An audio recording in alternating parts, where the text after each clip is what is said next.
Perkenalkan, nama saya Anissa Patel dari Program Studi Ilmu Pemerintahan dengan NIM 2230703094 kelas A. Di sini saya akan menyampaikan hasil bacaan saya dari materi yang sudah Ibu berikan. Materi yang pertama mengenai pertempuran lingkungan. Pertempuran lingkungan adalah istilah yang digunakan untuk menggambarkan upaya perlindungan lingkungan dan perjuangan melawan perubahan iklim, kehilangan keanekaragaman hayati, dan kerusakan lingkungan lainnya. Hal ini mencakup berbagai inisiatif seperti pelestarian habitat alami, pengurangan emisi gas rumah kaca, penggunaan energi terbarukan, dan upaya untuk mengurangi polusi. Pertempuran lingkungan adalah usaha global untuk menjaga keseimbangan ekosistem dan memastikan keberlanjutan planet bagi generasi mendatang. Selanjutnya, ekologi dalam atau melampauinya. Ekologi dalam atau melampauinya adalah pernyataan yang terbuka untuk interaksi. Bisa merujuk pada dua konsep, yaitu yang pertama ekologi dalam. Ekologi dalam mengacu pada pemahaman dan praktek yang mencakup pemeliharaan dan perlindungan lingkungan alam serta penggunaan sumber daya alam secara berkelanjutan. Hal ini berarti bahwa tindakan manusia dan aktivitas ekonomi harus sejalan dengan keberlanjutan alam. Selanjutnya, melampauinya bisa mengacu pada melebihi batas atau kapasitas lingkungan. Hal ini mencerminkan situasi di mana manusia telah mengganggu ekosistem dan lingkungan secara serius, melebihi kapasitas pemulihan alam. Selanjutnya, ekologi dangkal atau tingkat permukaannya. Ekologi dangkal atau tingkat permukaannya adalah istilah yang mengacu pada pemahaman yang terbatas atau sederhana tentang konsep-konsep ekologi atau isu-isu lingkungan. Hal ini berarti bahwa seseorang memiliki pengetahuan yang terbatas atau hanya memahami secara umum tentang topik tersebut tanpa memperdalam pengetahuannya. Misalnya, seseorang yang memiliki pemahaman ekologi yang dangkal mungkin hanya tahu beberapa konsep dasar seperti rantai makanan atau pentingnya menjaga keanekaragaman hayati tanpa memahami kompleksitas ekosistem dan dampak aktivitas manusia yang lebih dalam. Penting untuk diingat bahwa untuk mengatasi masalah lingkungan dan berkontribusi pada pelestarian alam, penting untuk memiliki pemahaman yang lebih mendalam tentang ekologi dan isu-isu lingkungan yang kompleks.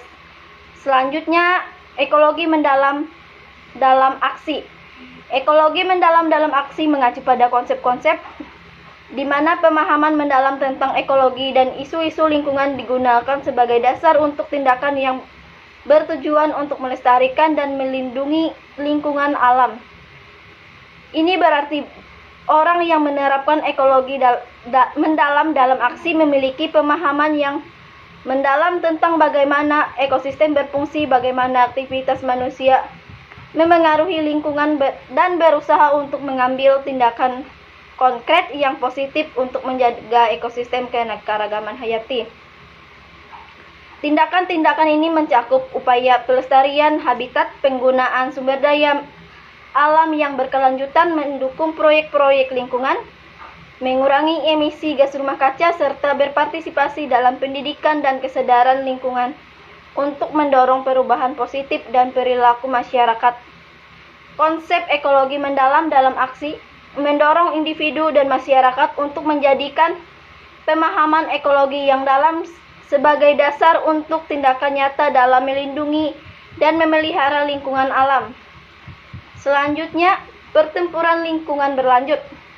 Pertempuran lingkungan berlanjut merupakan ungkapan yang mencerminkan bahwa perjuangan untuk melindungi lingkungan alam dan mengatasi isu-isu lingkungan masih berlangsung dan tidak ada tanda-tanda akan akhir dalam waktu dekat.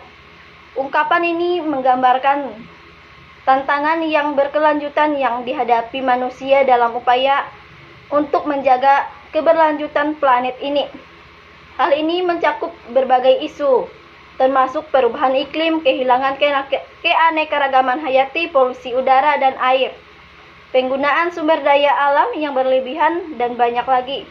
Pertempuran lingkungan berlanjut, menekan perlunya tindak terus-menerus dan kolaborasi global untuk mengatasi masalah-masalah ini agar kita dapat meninggalkan lingkungan yang lebih baik bagi generasi mendatang. Baik, masuk ke materi kedua, yaitu implementasi praktik dalam pemerintahan. Implementasi praktik dalam pemerintahan adalah proses penerapan kebijakan, program atau tindakan konkret oleh pemerintah untuk mencapai tujuan dan hasil yang diinginkan. Berikut beberapa contoh implementasi praktik dalam pemerintahan. Yang pertama, pelaksanaan program kesehatan masyarakat. Pemerintahan dapat mengimplementasikan program-program kesehatan seperti vaksinasi massal, peningkatan akses ke layanan kesehatan, dan kampanye kesehatan masyarakat untuk meningkatkan kesejahteraan warga. Yang kedua, penegakan hukum. Penegakan hukum dan aturan-aturan adalah aspek penting dalam pemerintahan. Hal ini mencakup penegakan hukum untuk melindungi hak-hak individu, menindak pelanggaran, dan menjaga ketertiban umum. Selanjutnya, pengelolaan anggaran. Pemerintah harus mengimplementasikan pengelolaan anggaran yang efisien untuk membiayai program dan layanan publik. Hal ini mencakup alokasi dana, pembuatan pengeluaran, dan audit keuangan. Pentingnya implementasi praktik ini terletak pada kemampuan pemerintah untuk mewujudkan tujuan dan tanggung jawabnya kepada masyarakat, dan banyak kasus kualitas implementasi mempengaruhi efektivitas dan keberhasilan pemerintahan dalam melayani kepentingan publik.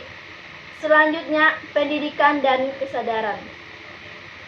Pendidikan dan kesadaran memiliki hubungan yang erat dalam pembentukan individu dan masyarakat yang lebih baik. Berikut beberapa aspek penting tentang hubungan antara pendidikan dan kesadaran.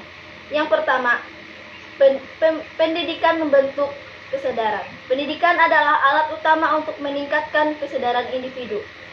Melalui pendidikan formal dan informal, individu dapat memperoleh pengetahuan, pemahaman, dan keterampilan yang memungkinkan mereka memahami dunia dengan lebih baik, termasuk isu-isu sosial, ekonomi, lingkungan, dan politik. Selanjutnya, pendidikan untuk kesadaran sosial. Pendidikan memainkan peran penting dalam membentuk kesadaran sosial. Hal ini termasuk pemahaman tentang hak asasi manusia, keadilan sosial, kesetaraan gender, dan isu-isu keberlanjutan. Pendidikan dapat membantu individu menjadi lebih peduli terhadap masalah sosial dan menjadi agen perubahan dalam masyarakat. Kesadaran yang didasarkan pada pendidikan memainkan peran penting dalam menciptakan masyarakat yang lebih inklusif, berbudaya, dan berkelanjutan. Oleh karena itu, investasi dalam pendidikan yang berkualitas penting untuk pembentukan kesadaran yang lebih baik di seluruh masyarakat. Selanjutnya, kolaborasi dalam pihak swasta. Kolaborasi dalam pihak swasta merujuk pada kerjasama antara perusahaan dan entitas swasta untuk mencapai tujuan tertentu. Ini bisa melibatkan perusahaan yang beroperasi dalam berbagai industri atau sektor yang berbeda. Berikut ini beberapa contoh kolaborasi dalam pihak swasta. Yang pertama, kemitraan bisnis.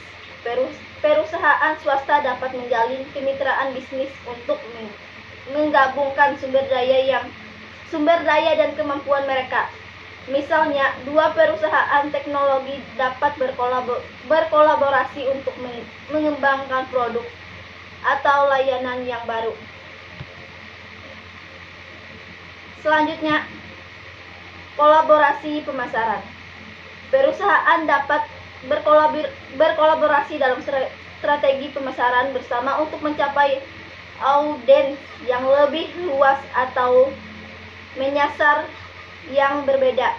Misalnya, dua merek mode dapat bekerja sama dalam kampanye iklan. Kolaborasi dalam pihak swasta dapat memberikan manfaat seperti pengurangan risiko, penghematan biaya, akses ke sumber daya tambahan, inovasi lebih cepat, dan ekspansi pasar. Namun, penting untuk memahami tujuan, kendala, dan manfaat yang mungkin timbul dari kolaborasi ini sebelumnya dimulainya. Selanjutnya, pengawasan dan penegakan hukum. Pengawasan dan penegakan hukum adalah dua elemen penting yang menjaga ketertiban, keadilan, dan keamanan dalam suatu masyarakat. Berikut penjelasan singkat tentang keduanya. Penghargaan adalah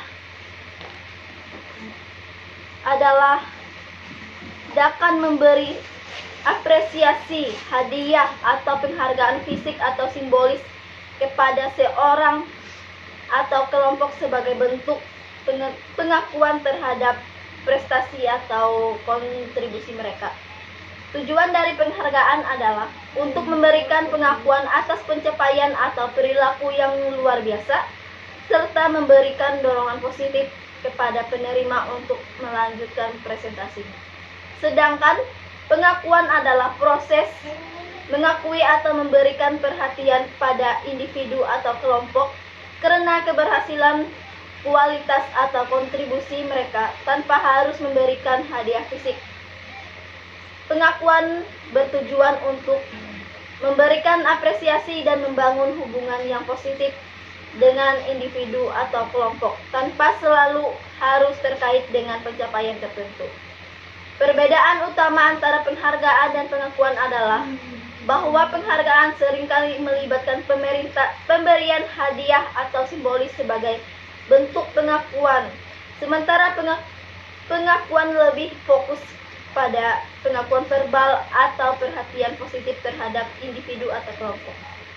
Baik penghargaan maupun pengakuan memiliki peran penting dalam memotivasi, memperkuat hubungan, dan meningkatkan rasa penghargaan dalam berbagai konteks termasuk di tempat kerjasama, dalam komunitas, dan situasi lainnya. Sekian dari saya. Terima kasih.